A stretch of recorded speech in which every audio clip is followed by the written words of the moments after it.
Genesis chapter 8 shifts from judgment to mercy. The waters recede, the ark rests, and Noah waits for God's timing, okay? And he finally steps out into a cleansed world. His first act is worship, and God responds with the promise that will shape all of history, right?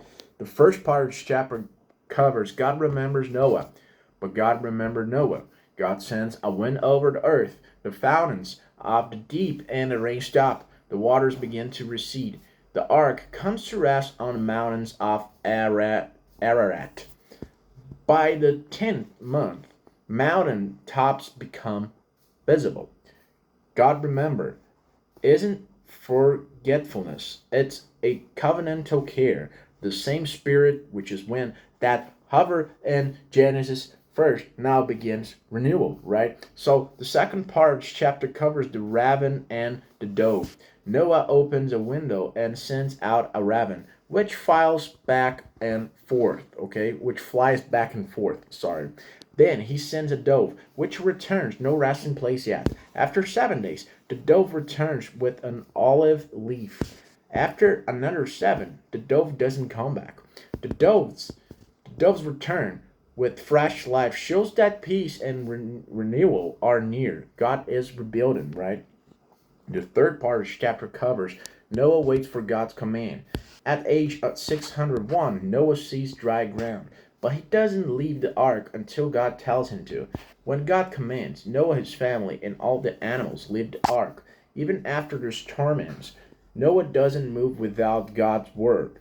Faith isn't just about stepping in, it's also about waiting to step out. The fourth part of this chapter covers Noah builds an altar. Noah's first action, he builds an altar and offers burnt sacrifices from clean animals. God is pleased and says, "Never again will I curse the ground."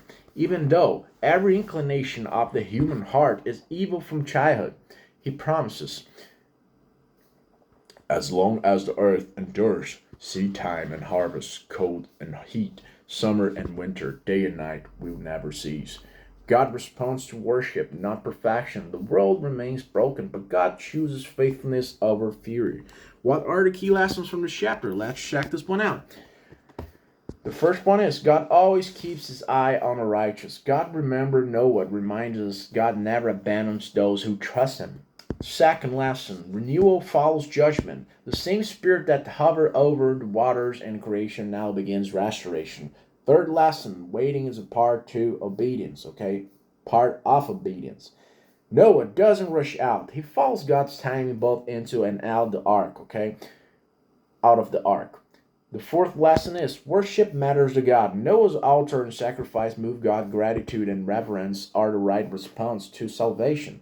Fifth lesson, God commits to stability even knowing humanity will still sin.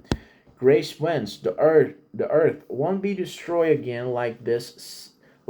Seasons in life will continue. Okay, so Genesis chapter 8 is a chapter of release, renewal, and reverence. As the waters recede, Noah waits patiently, then responds with worship. God answers with mercy, promising stability for the earth despite human weakness.